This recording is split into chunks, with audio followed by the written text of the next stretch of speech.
आज हम लोग पढ़ेंगे अनुनादी परिपथ। ठीक है, रेजोनेंट सर्किट क्या होता है ये पहले हम लोग डिस्कस कर चुके हैं।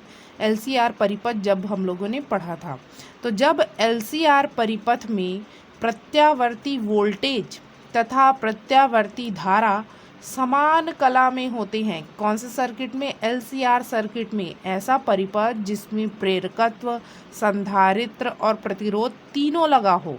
और क्या स्थिति होनी चाहिए? प्रत्यावर्ती वोल्टेज और धारा समान कला में हो। समान कला मतलब समझते हैं ना, जब वोल्टेज का मान हाई हो रहा है तो उस टाइम धारा का मान, ये हो गया वोल्टेज के लिए, उसी समय धारा का मान भी हाई हो, ये हो गया धारा। और जब वोल्टेज का मान लो है तो धारा का मान भी लो होना चाहिए, कम होना चाहिए। ठीक है ना, जैसे देखिए यहाँ वोल्टेज का मान हाई हो गया तो धारा का मान भी हाई है, वोल्टेज का मान धीरे धीरे कम हो रहा है तो धारा का मान भी कम हो रहा है। तो ये समान कला में है। कौन? वोल्टेज और धारा। ठीक है, तो समान कला में होने चाहिए। तो इस प्रकार के परिपथ को अनुनादी परिपथ कहते हैं। ठीक है ना, और देखते हैं परिभाषा। जब किसी एलसीआर युक्त एसी परिपथ में आरोपित प्रत्यावर्ती विभव की आवृत्ति, ठीक है ना, हम जो बाह्य वोल्टेज सोर्स लगा रहे हैं उसकी आवृत्ति और परिपथ की वास्तविक आवृत्ति के तुल्य होती है। ठीक है ना, जो वोल्टेज सोर्स लगा रहे हैं उससे क्या हो रहा है? परिपथ में धारा उत्पन्न होगा।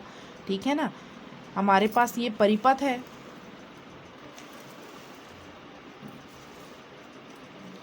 यहाँ ध्यान दीजिए, ये परिपथ है, प्रतिरोध लगा है, प्रेरकत्व लगा है, संधारित्र लगा है। एसी वोल्टेज हम लगा रहे हैं तो यहाँ क्या उत्पन्न होगा? धारा उत्पन्न होगा। ये भी इसी प्रकार से समान कला में उत्पन्न होगा। तो उसी को लिखा गया है, आवृत्ति परिपथ की वास्तविक आवृत्ति के तुल्य होती है। तब इस स्थिति को विद्युतीय अनुनाद की स्थिति कहते हैं। ठीक है, तथा इस प्रकार के परिपथ को अनुनादी परिपथ कहते हैं। ठीक है, विद्युतीय अनुनाद की स्थिति में परिपथ में आरोपित विभव एवं धारा समान कला में होते हैं। पुनः पढ़ लेते हैं इसको। जब किसी एलसीआर युक्त एसी परिपथ में आरोपित प्रत्यावर्ती विभव की आवृत्ति परिपथ की वास्तविक आवृत्ति के तुल्य होती है। अब परिपथ की वास्तविक आवृत्ति क्या आ गया? जब हम एलसीआर सर्किट लगाते हैं तो उसमें एक प्रकार से दोलन उत्पन्न हो जाता है। ठीक है ना, जब हम एलसी दोलन पढ़ेंगे तब ये समझ में आएगा। एलसी दोलन में तरंगे उत्पन्न होती है। ठीक है ना, इस प्रकार से। तो ये जो तरंग है और हमने जो प्रत्यावर्ती वोल्टेज लगाया है, इसीलिए कहा गया है इसमें कि प्रत्यावर्ती विभव और परिपथ का विभव, एलसी दोलन करने लगता है। ठीक है ना, मतलब अपना तरंग उत्पन्न करता है एलसी सर्किट। ठीक है, यदि इन दोनों की आवृत्ति समान है तब क्या होता है? तब इस स्थिति को विद्युतीय अनुनाद की स्थिति कहते हैं। और इस स्थिति में क्या होता है? परिपथ में विभव और धारा समान कला में होते हैं।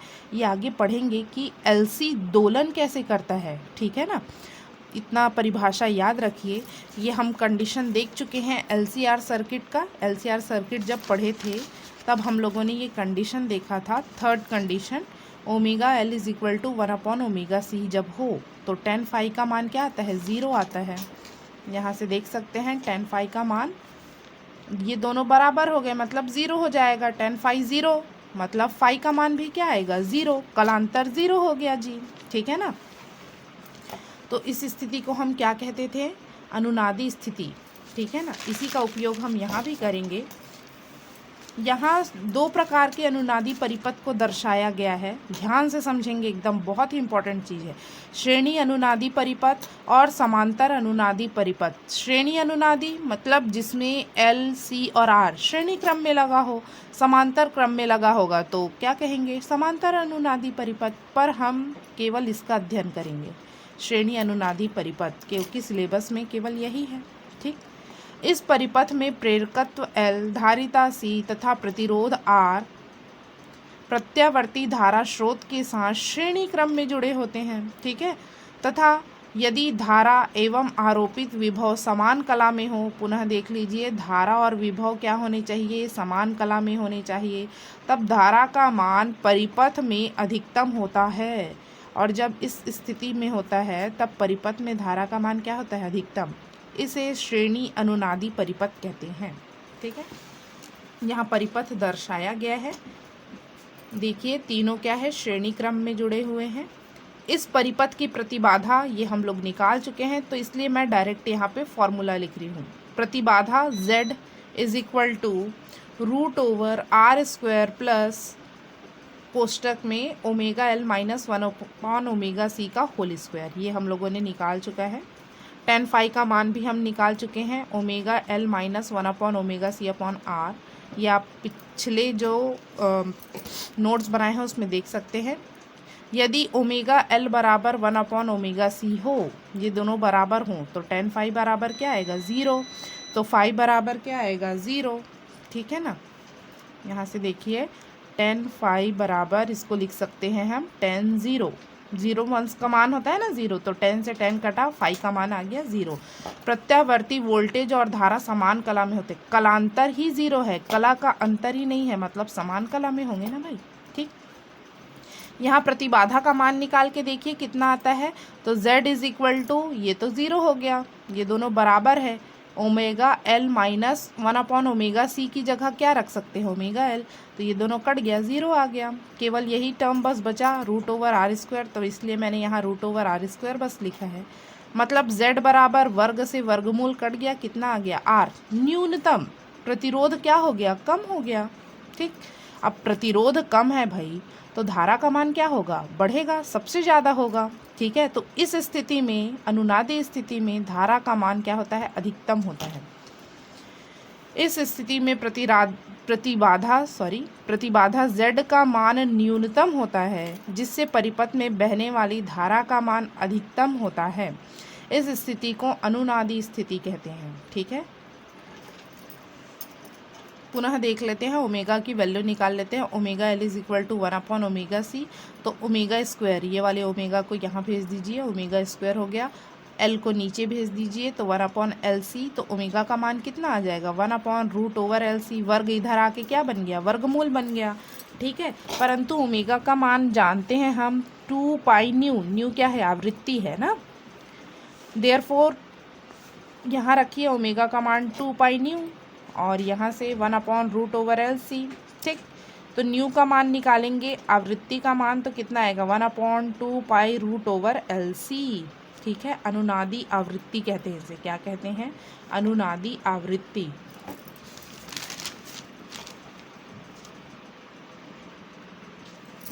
प्रत्यावर्ती वोल्टेज की इस आवृत्ति को, जिसके लिए श्रेणी LCR अनुनादी परिपथ में बहने वाली धारा अधिकतम होती है, इस स्थिति में धारा अधिकतम होती है, परिपथ की अनुनादी आवृत्ति कहते हैं। इसे μ0 से भी व्यक्त करते हैं। ठीक है, जो म्यू का जो मान निकाले हैं ना, हम क्या निकाले हैं, 1/2 पाई √LC, इसको μ0 भी लिखते हैं। ठीक है, अनुनादी आवृत्ति। यहाँ धारा और आवृत्ति के बीच ग्राफ खींचा है मैंने। ठीक है, इससे क्या पता चल रहा है, ये प्रतिरोध का मान है। प्रतिरोध R1 सबसे बड़ा है, R2 उससे छोटा है, R3 सबसे कम है। ठीक है, और यहाँ ग्राफ खींचे तो ये थोड़ा सपाट जैसा आया है। यहाँ देखिए प्रतिरोध का मान कम करते जा रहे हैं तो धारा का मान और बढ़ रहा है, और इसका जो तीक्ष्णता है वो भी बढ़ते जा रहा है। ये देखिए यहाँ पर फ्लैट है थोड़ा, यहाँ देखिए शार्प है, यहाँ और शार्प हो गया। प्रतिरोध का मान जैसे जैसे कम होता जा रहा है, ये R1 सबसे बड़ा है ना, प्रतिरोध का मान सबसे बड़ा है ये, तो देखो धारा का मान कम है, और फ्लैट टाइप का थोड़ा ग्राफ बना है। देखिए फिर R2 का और कम हो गया, प्रतिरोध और कम हो गया, तो धारा का मान और बढ़ गया, और ग्राफ में तीक्ष्णता, शार्पनेस भी बढ़ गई है। ठीक है ना, तो इससे, इस डायग्राम से, इस ग्राफ से हमको ये समझ में आ रहा है कि धारा का मान प्रतिरोध पर निर्भर कर रहा है, परंतु अनुनादी आवृत्ति ये प्रतिरोध पर निर्भर कर रही है क्या। देखो R1, R2, R3, कोई भी प्रतिरोध लगा लीजिए, अनुनादी आवृत्ति इसी पॉइंट पर है। मान लो यहाँ 1 2 3 4 4 हर्ट्ज़ है, आवृत्ति को हर्ट्ज़ से मापते हैं ना। तो देखो कोई भी प्रतिरोध लगा लो, अनुनाद की स्थिति कब आ रही है? जब 4 हर्ट्ज़ हो, ठीक है ना। तो अनुनादी आवृत्ति प्रतिरोध पर निर्भर नहीं कर रही है, परंतु धारा देखिए, धारा का मान प्रतिरोध पर निर्भर कर रहा है कि नहीं? प्रतिरोध जैसे जैसे कम होते जा रहा है, धारा का मान बढ़ते जा रहा है, ठीक है ना। और ग्राफ की तीक्ष्णता, शार्पनेस भी क्या हो रही है? प्रतिरोध का मान कम होने से उसकी तीक्ष्णता भी बढ़ती जा रही है, ठीक है ना। यहाँ फ्लैट था, थोड़ा और शार्प हुआ और सबसे ज़्यादा शार्प हो गया, ठीक है ना। तो ये ग्राफ से हमको ये समझ में आ रहा है, ठीक है। उसको लिखने की ज़रूरत नहीं है, बस समझ लेते हैं, ठीक है। एक चीज़ और पता चली इससे हमको, अनुनाद की स्थिति में क्या होता है? ओमेगा एल बराबर होता है 1/ओमेगा सी। ओमेगा एल क्या है? एक्सएल है और प्रतिघात है, और 1/ओमेगा सी क्या है? ये भी प्रतिघात है। ये संधारित्र का प्रतिघात है और ये प्रेरकत्व का प्रतिघात है, मतलब दोनों बराबर होने चाहिए। तो हम कुछ मान लेके इसको समझते हैं। यहाँ मैंने प्रतिरोध R लिया है 10 ओम, ध्यान से समझेंगे। प्रतिरोध R का मान कितना लिया है? 10 ओम। और संधारित्र का प्रतिरोध और प्रेरकत्व का प्रतिरोध दोनों बराबर लेना पड़ेगा, तो मैंने उसको ले लिया है 40 ओम। किस स्थिति में देख रहे हैं? अनुनादी स्थिति में, ठीक है, इसलिए दोनों बराबर होंगे। आरोपित वोल्टेज का वर्ग माध्य मूल मान यही लेते हैं ना, 220 वोल्टेज है। प्रत्यावर्ती वोल्टेज में हमेशा वर्ग माध्य मूल मान ही लेते हैं, तो 220 वोल्टेज ले लिया मैंने। तो अनुनादी स्थिति में धारा क्या होगी? तो धारा बराबर होता है वोल्टेज बटे प्रतिरोध। यहाँ प्रतिरोध Z से प्रदर्शित करते हैं और Z किसके बराबर आता है जी? R के बराबर आता है, ये अभी निकाला हम लोगों ने। तो इसको मैं V/R भी लिख सकती हूँ, ठीक। तो वोल्टेज का मान रखिए 220, प्रतिरोध का मान रखिए 10। कितना आया? 0 से 0 कटा, ये 22 एम्पियर ना। कितना आ गया? 22 एम्पियर, ठीक है। अब ध्यान दीजिए आगे, धारा का मान कितना आ गया? 22 एम्पियर। अब मैं वोल्टेज निकाल रही हूँ। हमारे पास प्रतिरोध है, प्रेरकत्व है और क्या है? संधारित्र है। इनके सिरों पर वोल्टेज निकालना है हमको, कितना वोल्टेज ड्रॉप हो रहा है। तो प्रतिरोध R के सिरों पर मध्य विभवांतर या voltage VR is equal to धारा इंटू प्रतिरोध। तो धारा का मान कितना है? 22, प्रतिरोध का मान है 10, मतलब 220 वोल्टेज आ गया, ठीक। प्रेरकत्व L के सिरों के मध्य विभवांतर, तो धारा इंटू प्रतिरोध, और प्रेरकत्व के लिए प्रतिरोध को किससे प्रदर्शित करते हैं? XL से, ठीक। इसको प्रतिरोध नहीं बोलते, प्रतिघात बोलते हैं, ठीक है ना। तो 22 इंटू XL का मान कितना है? 40, 880 वोल्टेज हो गया। हमने कितना वोल्टेज सप्लाई किया था जी? 220 वोल्ट, परंतु प्रेरकत्व के सिरों के बीच कितना वोल्टेज आ गया? 880 वोल्टेज। देखते हैं संधारित्र के सिरों पर कितना वोल्टेज आता है। तो C is equal to C के सिरों के मध्य विभवांतर VC is equal to I into XC, संधारित्र का प्रतिघात, ठीक है। तो 22 इंटू इसका भी मान 40 है, तो ये 880 वोल्टेज हो गया। तो अनुनादी परिपथ में वोल्टेज का मान बढ़ जा रहा है, जितना सप्लाई दे रहे हैं उससे ज़्यादा हो जा रहा है। किसके सिरों पर? प्रेरकत्व और धारिता के सिरों पर। तो हम कह सकते हैं कि वोल्टेज का क्या हो रहा है? प्रवर्धन। वोल्टेज का प्रवर्धन हो रहा है, ठीक है ना। आगे जब पढ़ेंगे हम तो वोल्टेज प्रवर्धक के रूप में LC सर्किट का उपयोग करेंगे। क्या करेंगे? LC सर्किट का उपयोग करेंगे वोल्टेज प्रवर्धक के रूप में, ठीक है ना। तो ये ध्यान देंगे कि सप्लाई वोल्टेज था 220 और यहाँ देखिए 880 वोल्टेज हो गया, वोल्टेज का प्रवर्धन। तो वोल्टेज प्रवर्धक के रूप में LC सर्किट का हम उपयोग करेंगे। और देखते हैं और क्या क्या उपयोग है LC सर्किट का। तो इसका उपयोग ग्राही परिपथ के रूप में है। ग्राही कैसे हो गया? कैसे रिसीवर के रूप में उपयोग करेंगे? तो LC सर्किट जो है, LCR सर्किट जो है, ग्राही परिपथ के रूप में कैसे उपयोग करेंगे इसका, ठीक है ना। तो यहाँ हम लोगों ने देखा, ठीक है। एग्जाम्पल के तौर पर मान रहे हैं कि हमारा जो परिपथ है उसकी अनुनादी आवृत्ति कितनी है, 4 हर्ट्ज़ है, 4 हर्ट्ज़ है, ठीक है ना। और मैंने बहुत सारे प्रत्यावर्ती वोल्टेज सोर्स लगा लिए, ठीक है ना। इसकी आवृत्ति, अनुनादी आवृत्ति जो है 5 हर्ट्ज़ है, इसकी 4 हर्ट्ज़ है, ठीक है ना, और इसका है 3 हर्ट्ज़। सभी अलग अलग आवृत्ति के परिपथ है, ठीक है ना। तो हमारा जो परिपथ है केवल उसको ग्रहण करेगा जिसकी अनुनादी आवृत्ति उसकी अनुनादी आवृत्ति के समान है। इसका कितना है, हमारे परिपथ का 4 हर्ट्ज़ है, तो ये किसको ग्रहण करेगा, केवल 4 हर्ट्ज़ वाली आवृत्ति परिपथ को ही ग्रहण करेगा, उससे ही केवल धारा बहने देगा, ठीक है ना। बाकी जो इनको है वो ग्रहण नहीं करेगा, आगे धारा प्रवाहित नहीं होने देगा। तो ग्राही परिपथ के रूप में हम LCR सर्किट के अनुनादी परिपथ का उपयोग कर सकते हैं। और क्या है, सेकंड, रेडियोग्राही को ट्यूनिंग करने में, ठीक है। आप लोग सभी जानते हैं, रेडियो चलाते भी होंगे, अलग अलग FM आता है, 92.4 या 98.3 FM, ठीक है ना, या विविध भारती, ये सब आता ही है, ठीक है ना। परंतु हमारा रेडियो केवल उन्हीं चैनल को पकड़ता है या उन्हीं सिग्नल को कैच करता है, ग्रहण करता है जो हम चाहते हैं। जैसे विविध भारती लगाना चाहें, विविध भारती तो सेट कर दिए, तो केवल उसी चैनल वही चलेगा, साथ साथ और अन्य चैनल चलते हैं क्या, नहीं। जैसे 92.4 FM है, ये चल रहा है 500 हर्ट्ज़ में, मान रही हूँ मैं केवल, ठीक है ना। तो केवल उसी को ग्रहण करें। LCR रेडियो में ना LCR सर्किट लगा होता है, ठीक है ना। तो ये अनुनादी आवृत्ति हमने सेट कर दिया। जो घुमाते हैं ना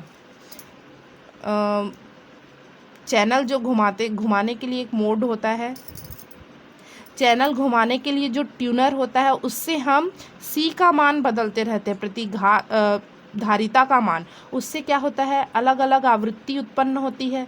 तो केवल जैसे 500 हर्ट्ज़ वाले में लाके हम ट्यून कर दिए, तो केवल 500 हर्ट्ज़ वाले को वो क्या करेगा, कैच करेगा, बाकी को हटा देगा, तो केवल उसी चैनल का आवाज़ सुनाई देगा हमको, ठीक है ना।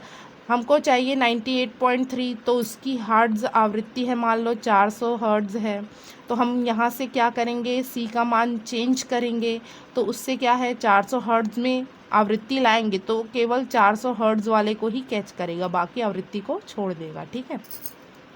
तो रेडियोग्राही को ट्यूनिंग करने में भी LCR सर्किट का हम उपयोग करते हैं, ठीक है। देखो कितना अच्छा उपयोग है हमारे LCR सर्किट का। तो इस प्रकार से ये LCR सर्किट का उपयोग है, ठीक है। अब देखते हैं अनुनाद की तीक्ष्णता, ठीक है, शार्पनेस कैसी होनी चाहिए, गुणवत्ता या विशेषता गुणांक कहते हैं इसको। ये देखे थे ना शार्पनेस इसका, और ये किन किन चीज़ों पर निर्भर करेगा ये देखेंगे। तो LCR परिपथ में अनुनाद की तीक्ष्णता, अनुनाद तीक्ष्ण उस समय होता है जबकि अनुनादी आवृत्ति के प्रत्येक ओर आवृत्ति के मान में थोड़ा सा भी परिवर्तन करने पर धारा के मान में अत्यधिक परिवर्तन होता है। इसे Q से प्रदर्शित करते हैं। जैसे यहाँ देखिए, ये पहला R1 वाला देखिए जिसमें प्रतिरोध का मान सबसे अधिक है। यहाँ जब आवृत्ति का मान थोड़ा बढ़ा रहे हैं, थोड़ा कम कर रहे हैं, तो धारा के मान में उतना अधिक परिवर्तन नहीं हो रहा है। यहाँ ऊपर बढ़िए, इसमें थोड़ा ज़्यादा परिवर्तन, थोड़ा सा भी आवृत्ति को हटाए तो देखिए तुरंत आवृत्ति के मान को कम किए तो तुरंत धारा का मान कम होगा, आवृत्ति के मान को थोड़ा बढ़ाए फिर धारा का मान कम होगा। यहाँ देखिए प्रतिरोध का मान जब कम है, सबसे कम है ना इन तीनों में, तो देखिए यहाँ पर शार्पनेस, इसकी तीक्ष्णता, आवृत्ति के मान में थोड़ा सा भी परिवर्तन किए, पॉइंट में भी 3.9 किए तो तुरंत धारा का मान कम हो रहा है। यहाँ देखिए बढ़ा भी रहे हैं अनुनादी आवृत्ति से तो तुरंत धारा का मान एकदम शार्प, ठीक है ना, एकदम शार्प होना चाहिए। तो वो होता है उसकी क्वालिटी, उसकी विशेषता, उसका शार्पनेस, तीक्ष्णता, ठीक है ना। तो इसे ही हम गुणवत्ता या विशेषता गुणांक कहते हैं, ठीक है। तो मतलब आवृत्ति के मान में थोड़ा सा भी परिवर्तन करने से धारा के मान में क्या हो, जितना अधिक परिवर्तन होगा इतनी अधिक कमी होगी बोल सकते हैं, इसे ही क्या कहते हैं, क्वालिटी फैक्टर Q से प्रदर्शित करते हैं। यह एक विमाहीन राशि है, इसका सूत्र है, मैं डायरेक्ट सूत्र लिख रही हूँ। Q से भी प्रदर्शित करते हैं, थीटा से भी कई बार प्रदर्शित कर दिया जाता है, ओमेगा अपॉन 2 डेल ओमेगा, ठीक है ना। ओमेगा के मान में परिवर्तन करने से क्या परिवर्तन हो रहा है, ठीक है ना, आवृत्ति, कोणीय आवृत्ति बोलो, ओमेगा अपॉन 2 डेल ओमेगा, ठीक है, ये सूत्र होता है। परिवर्तन को दर्शा रहा है ये, आवृत्ति में परिवर्तन को, ओमेगा के मान के परिवर्तन, ठीक है। या एक और सूत्र होता है इसमें, ठीक है ना, Q is equal to 1/r root over L upon C, ठीक है। यहाँ से पता चल रहा है क्वालिटी शार्पनेस अच्छी कब होगी, जब प्रतिरोध का मान कम होगा। यहाँ से भी देख सकते हैं प्रतिरोध का मान कम है तो शार्पनेस बढ़ गया है, ठीक है ना। और L अपॉन C का मान अधिक होना चाहिए, ठीक है ना, L अपॉन C का मान क्या होना चाहिए, अधिक होना चाहिए। तो ये है क्वालिटी फैक्टर, अनुनाद की तीक्ष्णता, ठीक है। एक चीज़ और है, अनुनाद बहुत ही बोल सकते हैं डेंजरस कंडीशन भी है, खतरनाक। कैसे? तो जैसे हम एक पेड़ जो है ये खड़ा हुआ है मान लो, ठीक है, और उसको मैंने रस्सी से बांध के खींचा, तो वो इस प्रकार से क्या करने लगेगा, दोलन करने लगेगा, ऐसे ऐसे हिलने लगेगा। उसके बाद मैंने क्या किया, जैसे ही वो सामने जाने लगता है उसको तुरंत और ढकेल दिया, जैसे ही सामने जाने लगा फिर तुरंत ढकेल लिया। मतलब हम इसमें जो दोलन उत्पन्न हो रहा है या तरंग की भांति ये देखो आगे पीछे हो रहा है कि नहीं, वैसे ही हम भी उसमें क्या करें, उसके मान को बढ़ा दें। हम भी वैसे ही जैसे ये इधर जा रहा है उसी समय हम भी क्या करें, उसको ढकेले आगे, या तरंगे इस प्रकार से उत्पन्न कर रहे हैं कि उसकी अनुनादी स्थिति आ गई, उसी समय में हम उसको आगे भेज रहे हैं, धीरे धीरे बढ़ते जा रहा है। तो एक स्थिति ऐसी आएगी कि हम मोटे से मोटे पेड़ को तोड़ सकते हैं, अनुनाद की स्थिति कहते हैं इसको। जैसे हम लोग ये पीछे आया तब ढकेलेंगे तो उतना ज़्यादा इसमें परिवर्तन नहीं होगा इसके दोलन में, परंतु यदि हम ये पेड़ जो इसको रस्सी से बांध कर खींच रहे हैं, ठीक है ना, और उसी समय ढकेले इसको, जब ये आगे की ओर जा रहा है तो उस समय क्या होगा, अनुनाद की स्थिति समान कला में हो जाएंगे दोनों, हमारा ढकेलना और इसकी आवृत्ति, ठीक है ना। तो उस समय अनुनादी स्थिति उत्पन्न हो जाएगी और ये मोटे से मोटे पेड़ को हम तोड़ भी सकते हैं इस स्थिति में, ठीक है ना। और कभी कभी ब्रिज जो बनाया जाता है वो उसको भी अनुनादी स्थिति को ध्यान में रखकर बनाया जाता है। उसमें जो ब्रेकर वगैरह रहते हैं, तो ट्रक जब चलेगा तो इस प्रकार से उछलेगा वहाँ पर, तो उसमें ब्रिज में क्या होगा, कंपन उत्पन्न होगा। तो ट्रक के उछलने, ठीक है ना, और ब्रिज में जो कंपन उत्पन्न होगा उसमें ऐसी स्थिति हम रखते हैं कि अनुनाद की स्थिति उत्पन्न ना हो, नहीं तो ब्रिज ही टूट जाएगा। वो कंपन उत्पन्न करेगा जब ट्रक ऊपर नीचे होगा तो, ठीक है ना, जैसे ब्रिज में भी कंपन उत्पन्न होगा, ठीक है ना।